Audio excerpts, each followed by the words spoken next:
Pursuant to the open meeting law, any person may make an audio or video recording of this public meeting or may transmit the meeting through any medium. Attendees are therefore advised that such recordings or transmissions are being made, whether perceived or unperceived, by those present and are deemed acknowledged and permissible. Call a roll, please. Councilor Kadim. Councilor Kilby. Here. Councilor Libby LeBeau. Here. Councilor Viveras. Here. Chairman Morton. Here. First order is any citizen input. Does anybody have anything to say about any of the agenda items here this evening? Okay, second order of business, proposed ordinance, traffic handicap parking. Motion to adopt. Motion to adopt has been made and seconded. All those in favor? All those, I'm yeah, sorry. then we'll do the emergency preamble. I don't- No opposed, so that it's adopted. I'll entertain a motion for emergency preamble. Make the motion, preamble. Second. All those in favor? Aye. Opposed? All right, motion to pass through all readings. I'll entertain with the emergency preamble. Second. All those in favor? Aye. Opposed? Ayes have it. The second matter, and third matter, traffic miscellaneous referred. These are other streets. This is also on handicap, is that what this is? Is it removal, right? Motion to adopt. Motion to adopt has been made, seconded. All those in favor? Aye. Opposed? Adopted. Motion to pass through first reading. Made. Second. All those in favor? Aye. Opposed? Ayes have it. Where are we now?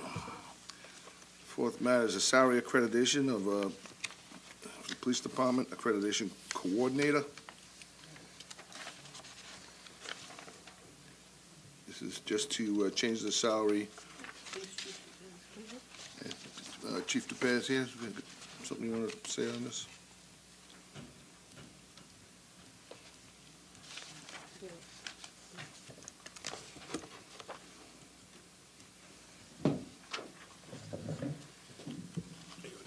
Good, how are you?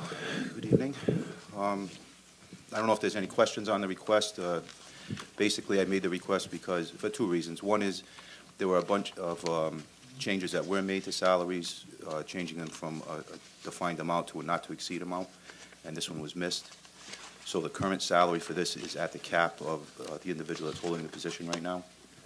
And the second reason is that there have been some duties added to that position because of the absence of a lieutenant, and it's actually worked out well. So when the lieutenant returns to work, there's not going to be a shifting of those responsibilities back to that lieutenant. So this person would be in line for an increase, a small increase in the coming budget. So I need to be able to have the room for that. So then when I did the research, I found that people in that position make anywhere from $54,000 to $77,000 a year. So I thought 60 was a good place in case we have to replace in the future without having to come back before the council. Mr. Chairman? Chief, what are the duties, the extra duties? So in the past, this person would, basically the lieutenant would say, you know, these are the policies and this is the changes that we want, and she would just type them up, and then she would just keep track, record keeping and stuff like that. And now she's actually going through the policies, looking for anything that doesn't conform with accreditation standards, making sure that everything meets the standards, which is what the lieutenant was doing before. So it's a significant amount of work. And how long has she been with the department? Longer than me, 40-plus years, I believe. Oh, my God. I have no problem with this. I yield. Anybody else, any other questions? Motion to adopt. Second. Motion to adopt has been made and seconded. All those in favor? Aye. Aye. Thank you very much. Thank you. So that'll be first reading. We need to have a motion to pass through first reading. So made. Second. Motion been made and seconded. All those in favor? Aye. Unanimous. Where are we? This is the resolution to consider combining Historical Commission with the Fall River Historic District Commission. This was adopted. I think most of us are probably in favor of it. Does anybody here wish to speak on that? Let me Administration, I guess. Mr. Soucy.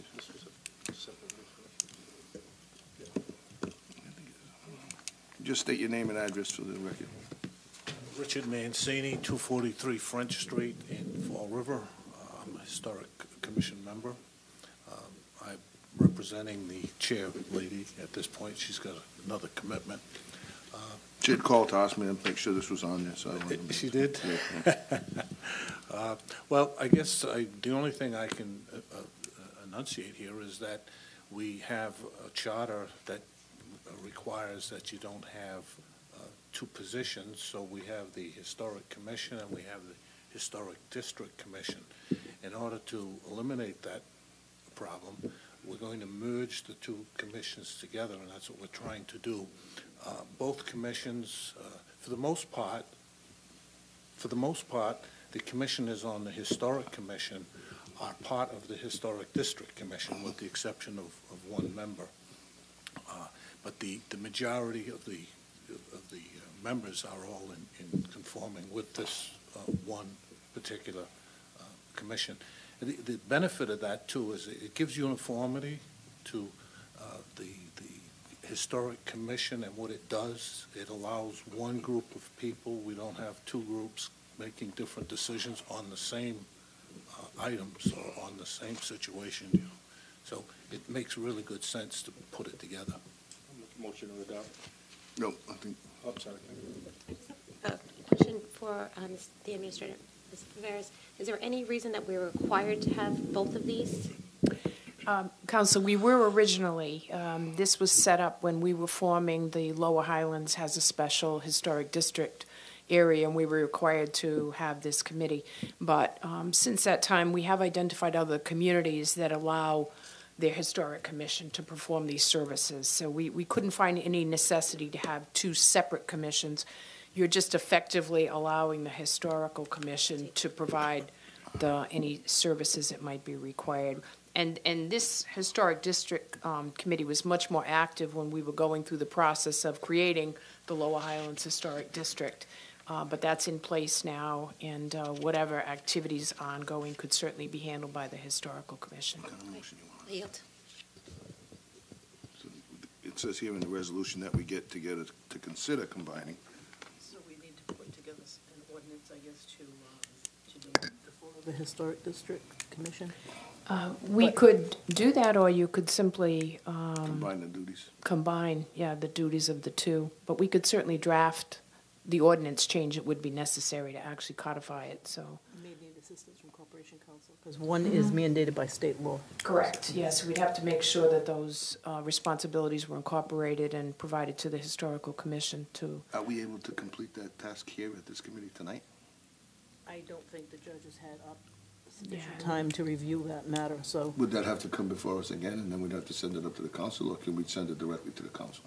I think that those he would be should my prepare something and maybe table this, if he's comfortable with that, Judge, and come back and bring it up again, and maybe Or if he's had time to I review don't it. know, it may be possible to refer and get the final wording to the city council in advance of the meeting. Prior to the meeting, Right, if he's comfortable with that. yeah, I don't know, that's Sometimes you Corporation get into Council. trouble with that, because then it gets through, and then we say, how come that wasn't put on, so. You're right. One six and one half dozen the other.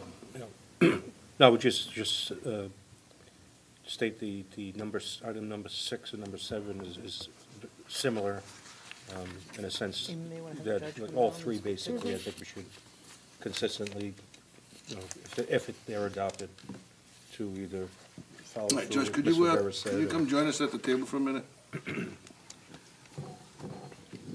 It'll be in the first time it's before us, maybe it makes sense to table them until Until we can actually. he frames it, like you just said, to vet it out. And Yeah, but my thing is are we able to create those documents? I think we can. That's I think we can table it, question. and we ask What we're Corporation saying is Council the to next frame three items on the agenda are items that we get together to discuss. And this one here being that we're getting together to discuss the combining of the Historic Commission and the Fall River Historic District Commission. So we're saying from this point, should we table it, allow you to draw up the papers that do that, and then we take a look at that and then send that to the council? Or is there a way of sending that directly to the council? Well, I think at a minimum, we need to explore the relationship between the two committees to make sure that if they are combined, we don't lose something in the translation.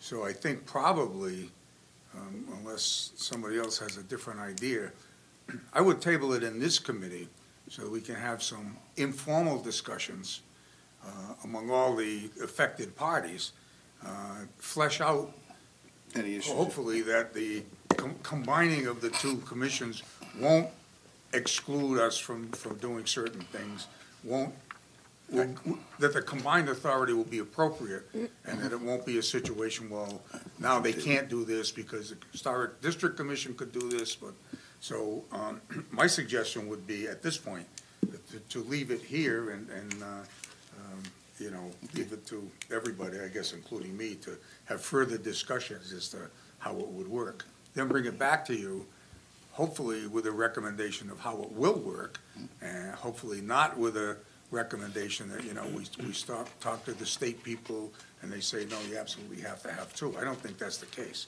but I think it's better to be safe than sorry. I'll entertain a motion to table. Second? Oh, you get some. I just have one question, Judge. Do you have a timeline on that? Do I? No. I'm going away Friday, so it'll be at least a month. I mean, I frankly, whenever you set, you know, I'm not the only one that has to comply with these timelines, and I'll be in touch with Mrs. Viveris, you know, while I'm away, so No, as soon as whatever possible, yeah. timeline you adopt, we'll try to meet. There's not anything that's required of this. There's nothing going on right now that's hindering you from doing your duties. Absolutely. Okay, so we're gonna keep going on this. We're gonna get it combined. He's gonna drop some language and we'll get that. Violation of The charter. Right, Okay. exactly, Okay. exactly, so because they're Not a serving problem. in dual capacities, okay. Not a problem. So as soon as practical, possible, whatever. And just get back to us when it's ready so we can review it, and I'll call a meeting and we'll review it and get it done. And just also to be advised, I think right now the Historic District Committee does not have a full quorum because members were asked to choose between the two, and they opted for the Historical Commission because Right, that's so the there is active board. somewhat- So there is some somewhat of a urgency, priority. although I'm not aware of any item or business pending before the Historic District Commission. There's none. Yeah, but you don't wanna wait till that happens Right. and not have it. Exactly. So just be advised, you don't have a quorum on one, but we have no business pending, so I don't see any All right, urgency. so you're gonna in that. work on it and get back to us. Okay, motion to table? Second. Those tables made and seconded. All those in favor? Aye. Opposed? Thank Passes. you.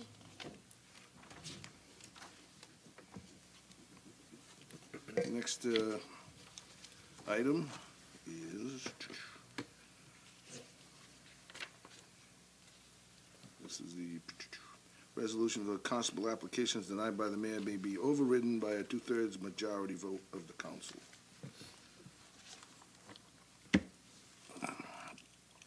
Discussions.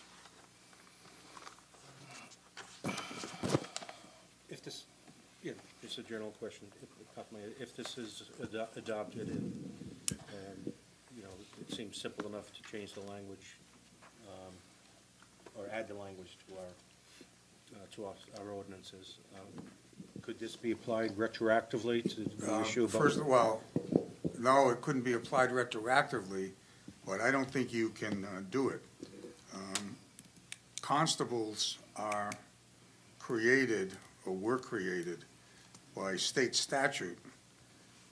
4191 says, in a city in which the city council accepts this section, constables shall be appointed by the mayor for terms not exceeding 3 years.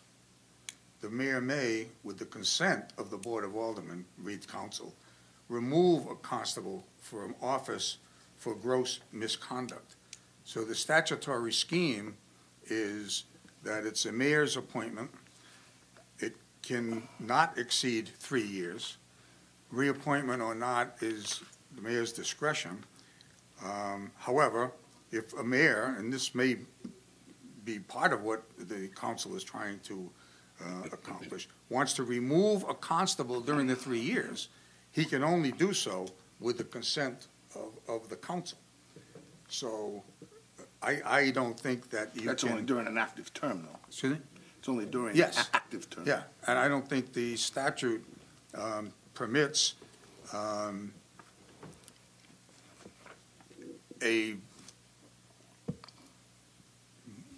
want to choose the words right, a forced reappointment of a mayoral appointee. The next thing we've got to talk about is what the charter says. Now, the charter does require certain appointments to come before the city council. However, constable is not one of them. They're multi-member boards, and department heads, member of multi-member boards where no other method of appointment is provided. Well, this is the method. The other thing I would point out, although my view of the constable ordinance is it's a state requirement. The charter is quite specific that any mayoral appointment, those subject to review and those not. Section 3.5 says any removal by the mayor is final, intending to vest all authority to fix all responsibility for such removal or suspension solely with the mayor. Now, that's not what we're talking about with this proposed ordinance, but my view is you can't do this. You don't have the power to do it.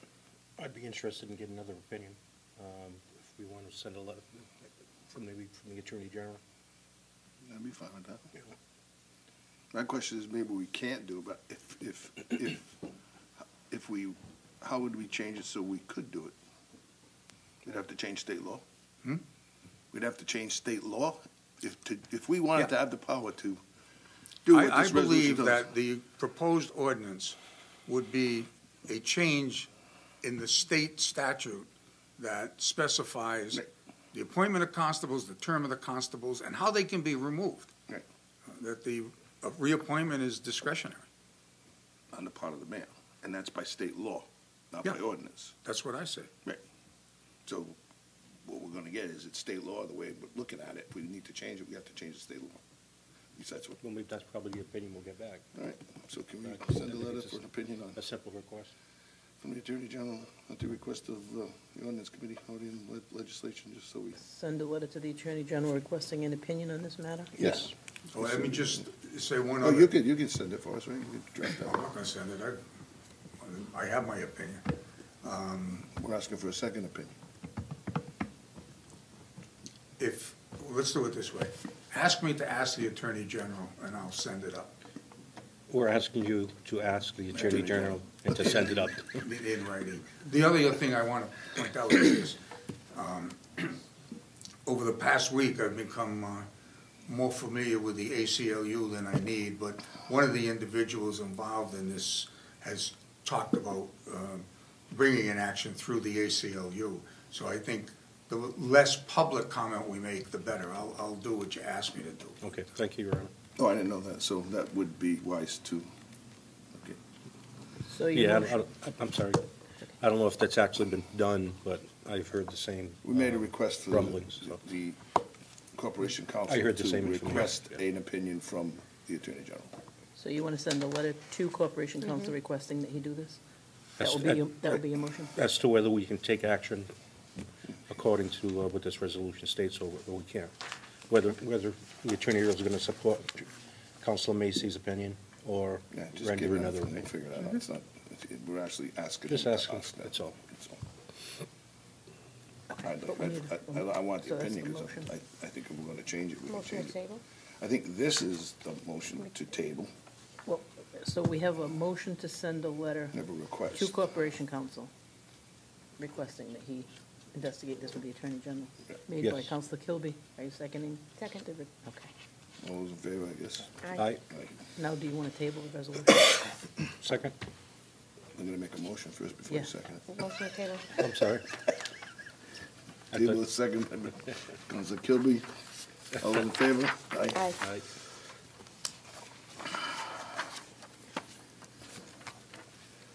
This is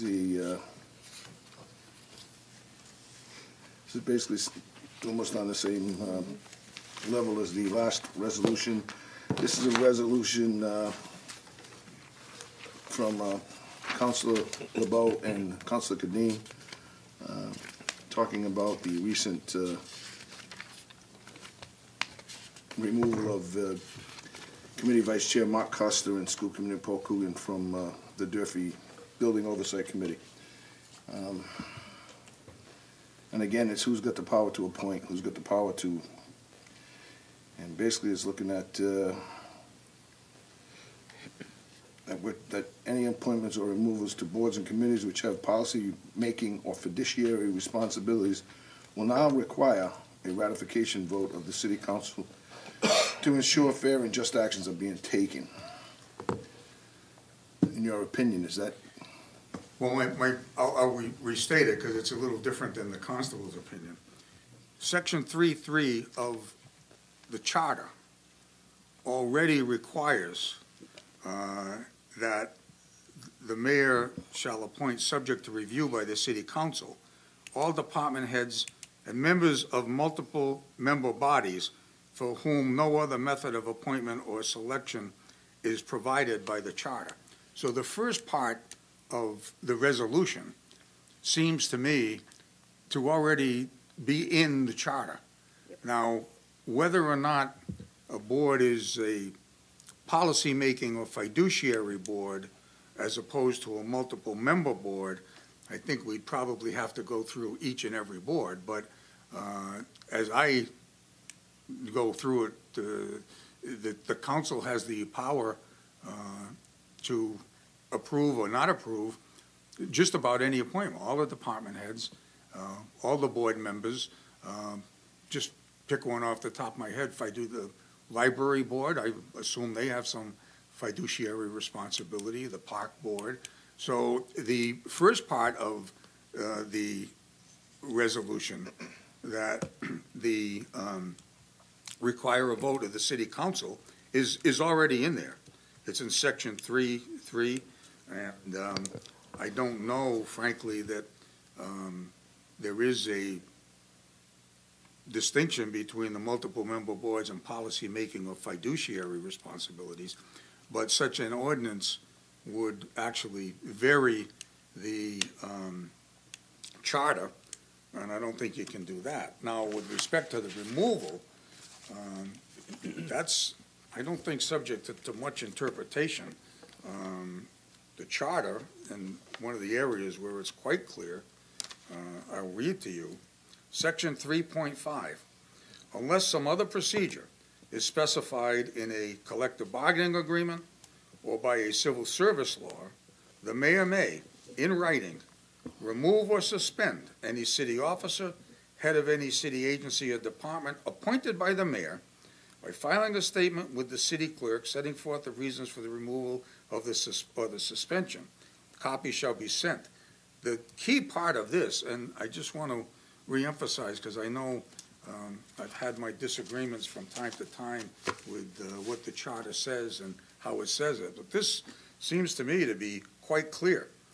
The decision of the mayor in suspending or removing a city officer or an agency or department head shall be final, it being the intention of this provision to vest all authority and to fix all responsibility for such suspension or removal solely with the mayor.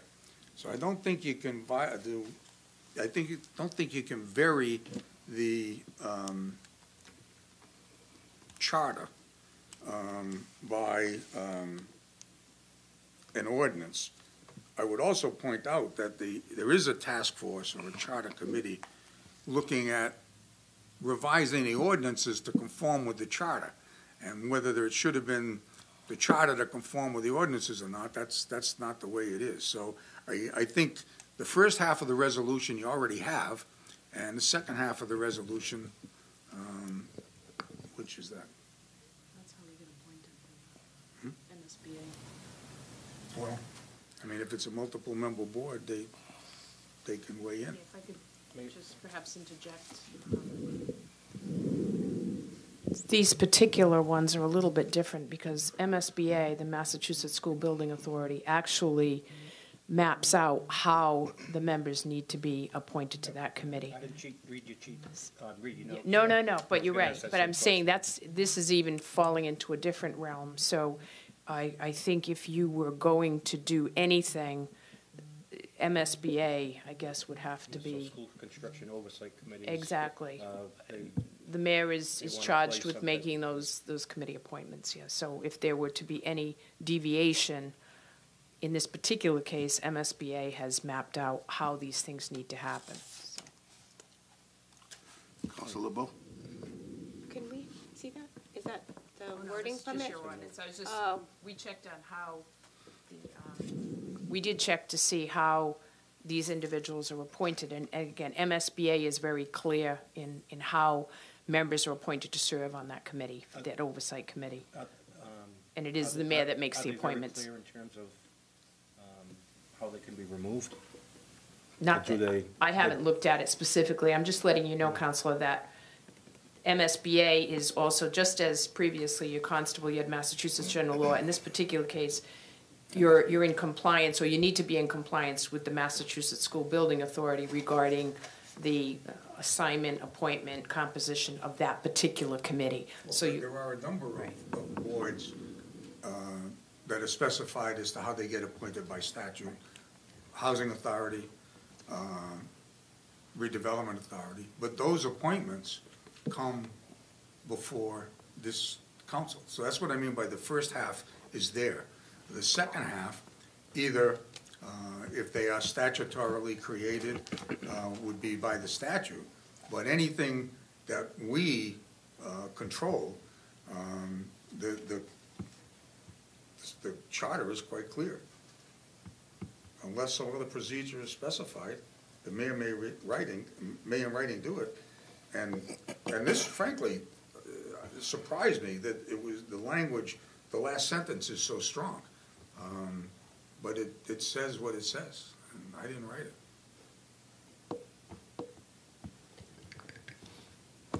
So, Judge, you said that the first part is already in there, except for these different committees that have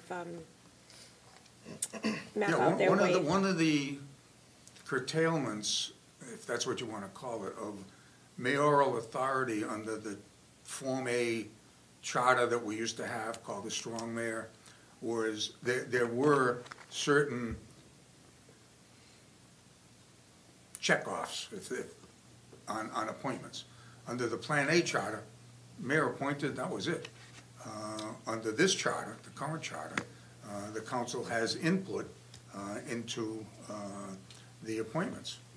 And council... Some, but not all. No, not all. And frankly, I don't know what kind of standard we would set for a fiduciary or other responsibility. I think that the language subject to review by the council head, the city council, all department heads and members of multiple member bodies for whom no other method of appointment is provided is more expansive than simply a board with fiduciary responsibility. I mean, it's everybody except unless there's another method. Right, so the problem is that the areas, the boards that there is another method is where these things are happening, which is why these resolutions are coming in. So, you know, we can't do anything about the gentleman, the constable, because it's state statute. We can't do anything about, you know, admittedly removing people from the Durfee Building Oversight Committee as political retaliation because, you know, it's MSBA. So that's the problem, is that, you know, in this instance, the gentleman on the 6th floor uses these things to retaliate, and it's obvious and it's admitted by the gentleman himself. So It's frustrating. I'm here as the Corporation Counsel to tell you what I believe a fair reading of the law is. I understand The that. law I understand that. The I law also is pretty understand clear. that. The mayor is the executive, the council is the legislative, and in this particular charter, the framers have actually overlapped in a few instances where the council, for example, now has approval of mayoral appointees. They don't have approval of the removal. There also is a statute that doesn't have anything to do with this, but it does talk about, not the statute, excuse me, the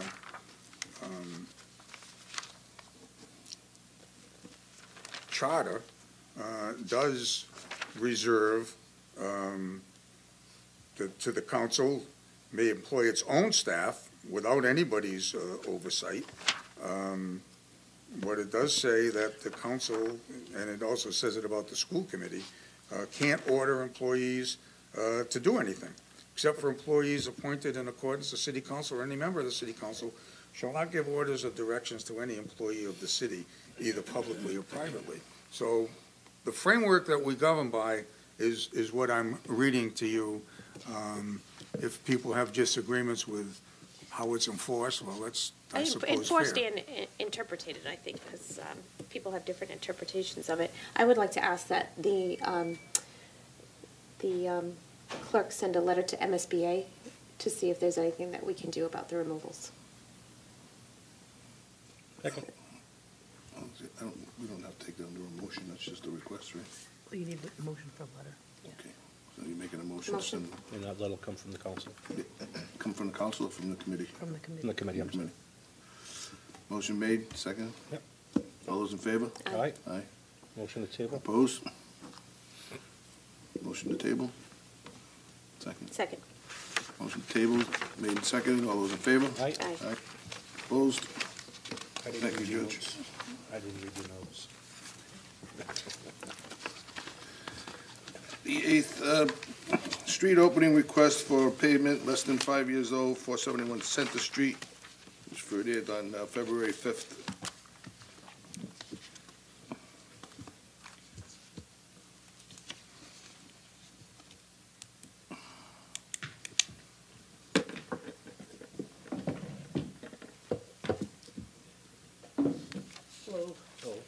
Nope. Can you just give us a brief, these things, as you know, come to us and we get complaints, we just did the street, why are we opening it up? And this one seemed to be just absolutely mindless, if you ask me. So in the case, in the specific case that we're addressing at 471 Center Street, there was a change in the use of the property that resulted in a change of what would be required for fire suppression. What was the change? It went from I believe, a 2 or 3 family to a 4 family. And so by going to a 4 family, they had to do Sprinkler system. sprinkler system. Exactly. Sprinkler system requires a separate fire suppression line tied off of the main. So it was something that did come before the Zoning Board of Appeals, and it was granted a variance to make that change, and they went, and then that was done after the street was paved. The So variance was I believe granted it was. after? I believe the variance was granted after the property sold, right around the time that the street was being paved. I think it was in here prior to. It just was one of those things that nobody looked at. But the street was open, and there was a plan to put a 4-family in there. It was, the street was open. Then they came in because that takes time. That doesn't happen overnight. It takes a while to get all that through. Yes, that's correct. So in terms of how to address that particular issue,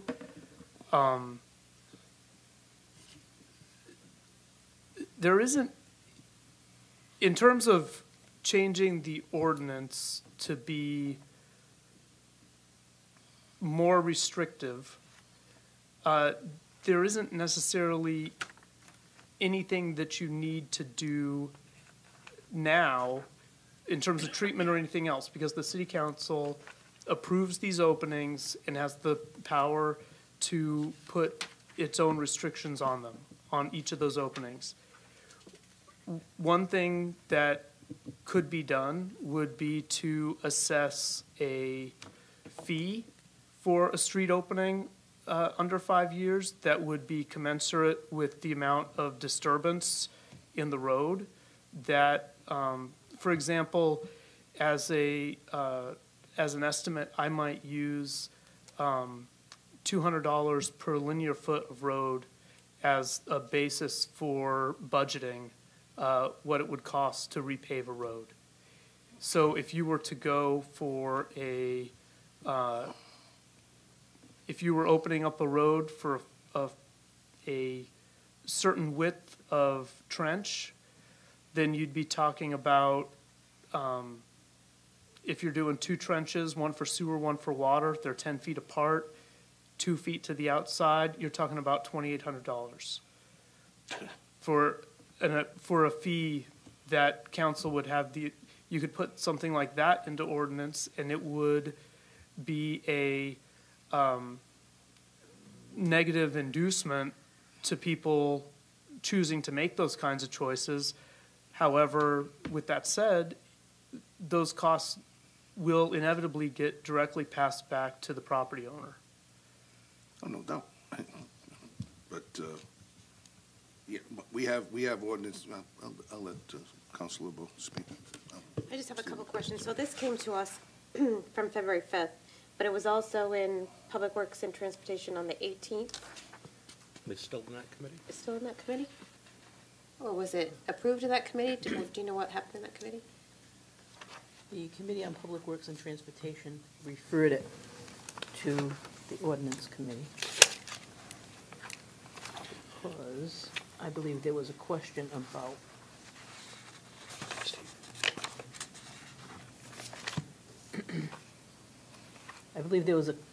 about adding a bond, Oh, that's requesting a $50,000 bond That's on right. this. But when I spoke with the city engineer, he stated that's already policy.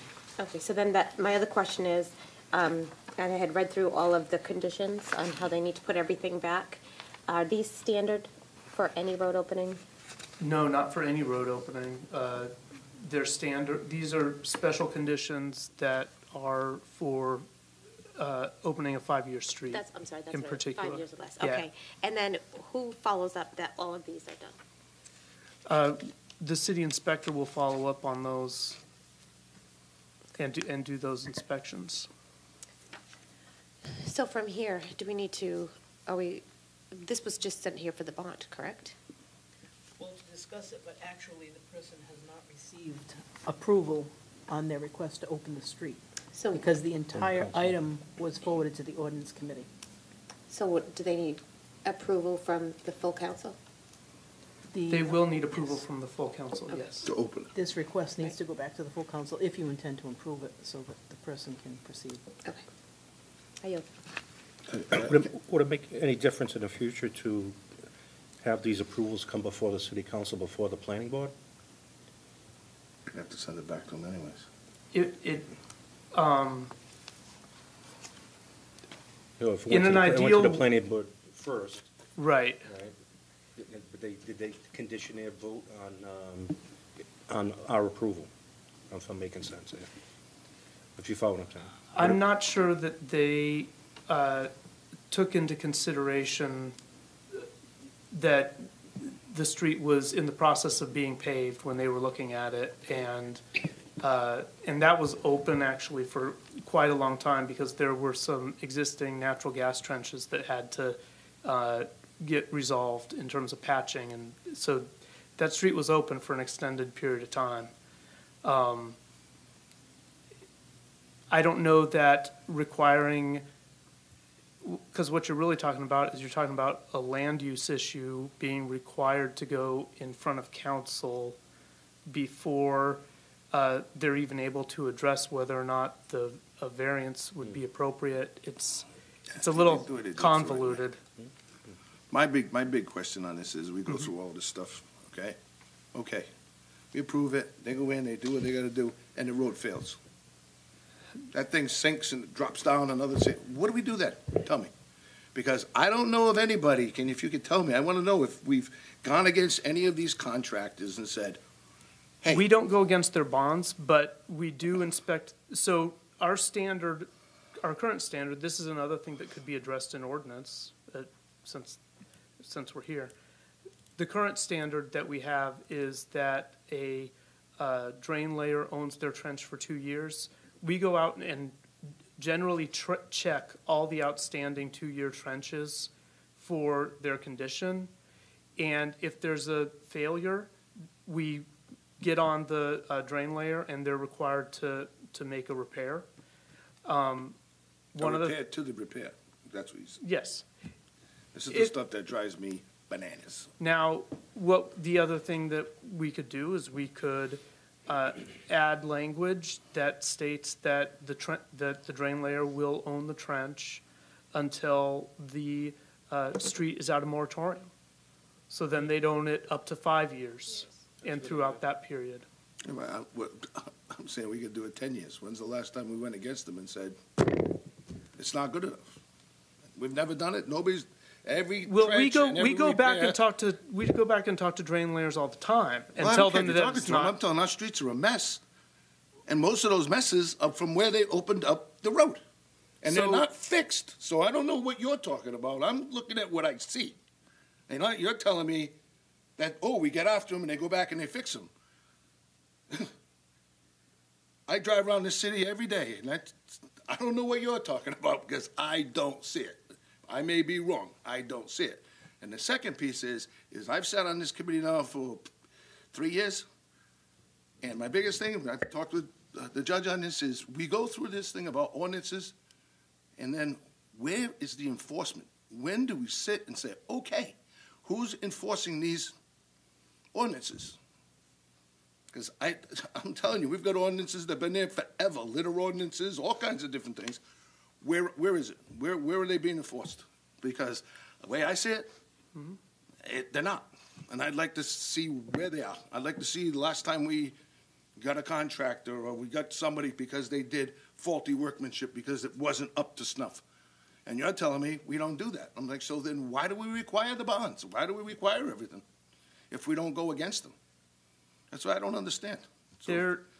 While it hasn't happened under my tenure, I know that the previous city engineer actually banned specific contractors from doing work in the city street.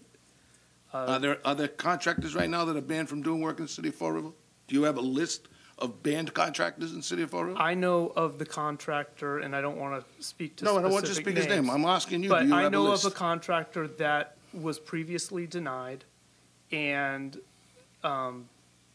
they did actually come back this year requesting a drain layer permit, and we asked for additional references and asked, has anything changed in your in who's doing the work to determine whether or not it would be appropriate to reinstate them and recommend them to council for approval.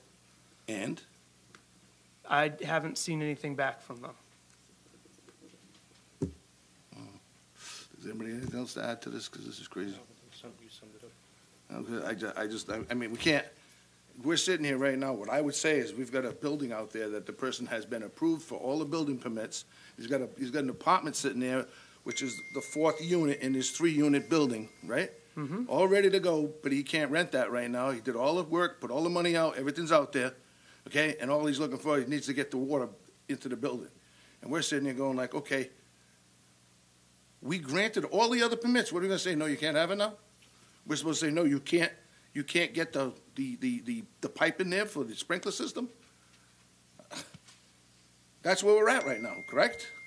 Correct. So we're like, our hands are tied. I don't see it saying, we can't tell them no. That's crazy. What's crazy is this should have been discussed way back. Hey, you're going to need another suppression line. Oh, God, they got the street open. Maybe we should put the line in now. The discussion seems to be backwards for some odd reason. Council, just to interject, so I think we would have to certainly consult with Corporation Council.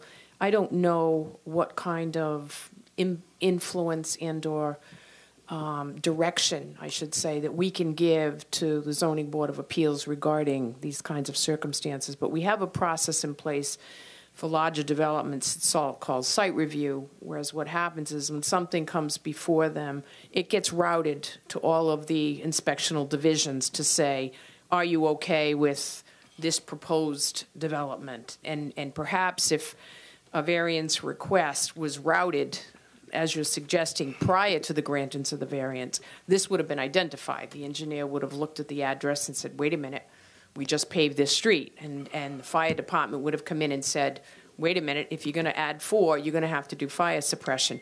And if all of that was identified in advance of the granting of the variance, I think we would go a long way towards avoiding the circumstance where we have now, where it's going to be very difficult to deny the opening. But so we can certainly look at seeing whether or not a process similar to our site review, it wouldn't be as elaborate, but certainly to just have these kinds of applications considered by the various inspectors, so people know, and the Zoning Board of Appeals understands that when they're granting this variance, that it's not simply a matter of setback or lot coverage area. It's also a matter of, are the utilities there? Are the fire safety services there? Is the street recently paved?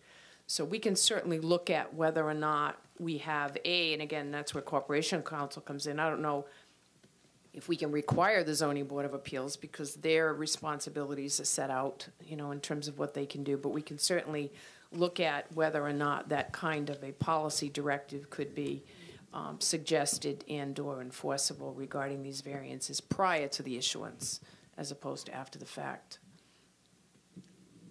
Make a motion to approve, to not hold this up. Well, it's in public works. Would the approval have to come from there, or? No. No, we have to approve the opening of the street. Okay. All right, second. Motion is made to approve the opening and seconded. All those in favor? Aye. Aye. Opposed? Take this wise to table the matter of No, it's done. recommendations that Ms. Rivera's made. We can still do that. We can table it if you want to go back and see if they did it the way they're talking about all this stuff here, but I wouldn't even know if they were doing it.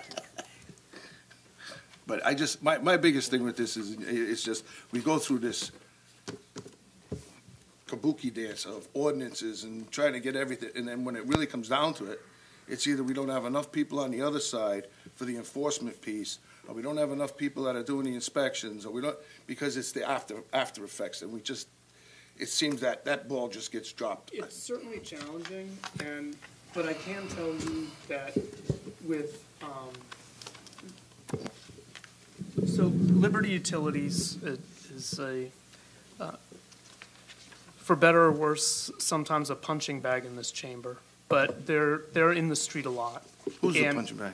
Liberty Utilities, the gas company. Well, I understand. And they're an easy target. They're an easy target. But there have been occasions since I've been the city engineer where we've actually entirely shut down their permits. We've kicked them entirely off of our streets, brought them in for a meeting, read them the Riot Act, explained what the problems are that we observed when they were doing street repairs, and required better conformance.